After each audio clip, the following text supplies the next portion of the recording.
मित्रांनो नमस्कार, मी प्रकाश पोरे. पुन्हा एक नवीन विषय आणि म्हणूनच सबस्क्राईब करा चॅनल, एवढं पहिले सांगतो तुम्हाला. गोष्ट अशी आहे मित्रांनो, एक समजून घ्या. पूर्वी काय होतं, लोक समाजकारण करायचे.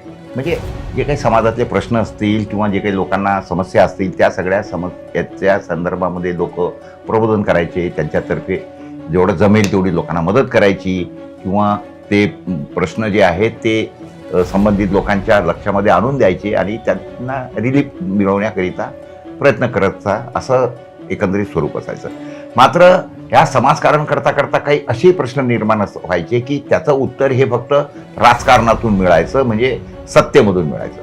म्हणून मग काही जी लोक असायची ती सत्तेत जाण्यासाठी किंवा लोक त्यांना पाठवायची, नाही नाही भाऊ तुम्ही गेलंच पाहिजे, तुम्ही उभे राहून यावेळेला निवडून या, म्हणून ही माणसं काम करायची. याच्यामध्ये अनेक लोक होते, तुम्हाला माहिती आहे सुदाम काका. लोकच त्याचं सगळं करायचे, अगदी टांगेवाले रिक्षावाले करून काय म्हणतात त्याला. आणि तुम्हाला माहिती आहे ते आधी रोटी खाएंगे इंदिरा को लाएंगे सारख्या, आणि सुदाम काकाचंही तशाच पद्धतीने लोक हे करायचे. अशी लोक होती पूर्वी की जी खरोखर समाजासाठी झटायची आणि कामं करायची. आणि मग समाजकारण करता करता राजकारणात आणि राजकारणामधून मग जमलं तितकं ती कामं करायची लोकांची. आणि मग त्याच्यामधून काही जर जमलं तर मग कुणी शाळा घे, कॉलेज घे किंवा एखादा कारखाना घे किंवा पेट्रोल पंप घे, परंतु म्हणजे थोडासा स्वतःचाही फायदा करून घ्यायची. पण त्याच्यामध्ये काही वावगं नाही. शाळा सुरू केली तरी पण समाजासाठी एक सोय होऊन जायची. काही मास्तर लोक तिथं नोकरीला लागायची. ठीक आहे, याची थोडी बहुत काही दुकानदारी किंवा काही होत असेल तर ते आपण जो तळ राखेल तो पाणी पेईल एवढी आपण भूमिका ठेवली पाहिजे. साखर कारखाना कोणी घेतला तर शेतकऱ्यांचं भलं व्हायचं होते. आणि अशा पद्धतीने हे सगळं एका जमान्यामध्ये चालत राहायचं. पेट्रोल पंप घेत होते लोक त्या जमान्यामध्ये, किंवा मग काय म्हणतो त्याला इतरही जे काही हे होतं स्कूटरचं एजन्सी वगैरे घ्यायची.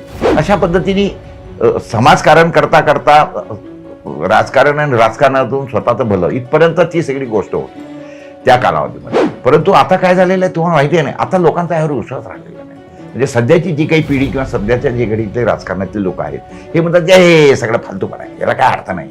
मग काय करायचं, आजच्या घडीला जे काही राजकारण चालू आहे ते पाहताना असं वाटतं की म्हणजे एका जमान्यामध्ये तुम्हाला म्हणायला काय सांगायला काय हरकत नाही आहे. ते 2014ला जेव्हा मोदी बाबांनी म्हटलं की त्यांना तुम्ही 60 वर्ष दिले, उनको 60 साल दिए म्हणजे 60 महिने दे दो, मैं देश के हालत सुधार दूंगा और वापिस से देश को सोने की चिड़िया बनाऊंगा.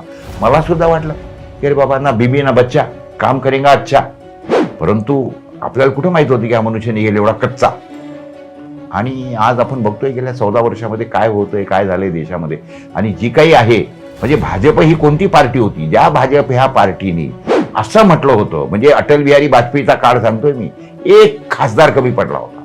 मात्र त्याचा तो खासदार कुठून तरी आणायचा, ओढून आणायचा, काही लालच द्यायची आणायचं. अटल बिहारी वाजपेयींनी सांगितलं, अगर इस तरीके से सत्ता मिलती है तो उस सत्ता को मैं चिमटे से पकडना भी पसंत नहीं करूंगा. ही त्यावेळची नैतिकता होती. आणि आज तर तुम्हाला माहिती आहे कशा पद्धतीने आमदार खरेदी विक्री होते, 50 खोके एकदम ओके. आणि इकडची पळवापळवी, ते आमदार थोडा हो, आता नगरपालिका महानगरपालिकेच्या निवडणूक त्याच्यामध्ये कशा पद्धतीने जे काही हे सर्व पळवापळवी आणि हे सगळी बदमाशी चालू आहे. म्हणजे एक संपूर्ण विपरीत विचारधारायची, म्हणजे MIM सोबत भाजप, कल्पना करू शकता. पण तसं झालंय. आणि त्याचमुळे आजच्या घडीला काय झालेलं आहे माहितीये का, की हे जे काही राजकारण झालेलं आहे हे सगळं पाहता असं दिसतं की त्यावेळेला काँग्रेसच्या संदर्भामध्ये आपल्याला वाटत होतं की नाही काँग्रेसच्या काळामध्ये हे 2G स्पेक्ट्रम घोटाळा टमोकन भपून त्याच्यानंतर ते भविष्यामध्ये दिसलं की असा कुठलाही घोटाळा काही झालेला नाही, त्या संदर्भामध्ये सगळं क्लीन चिट मिळाली.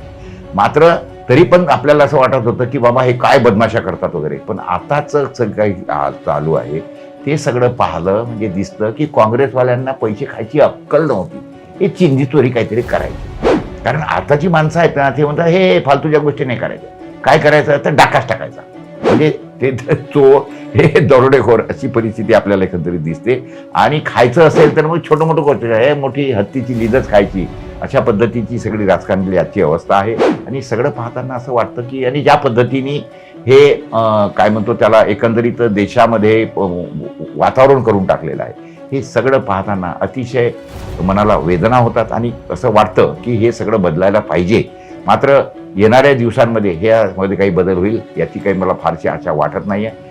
जोपर्यंत लोक जागृत होणार नाहीत ह्या सगळ्या संदर्भामध्ये तोपर्यंत असं काही शक्य नाही आहे. आपण त्या दिवसाची वाट बघूया आणि आशा करूया की यामध्ये निश्चितपणे बदल करतील आणि ये भी दिन जाएंगे याची अपेक्षा करून पुढे जाऊया. नमस्कार, धन्यवाद.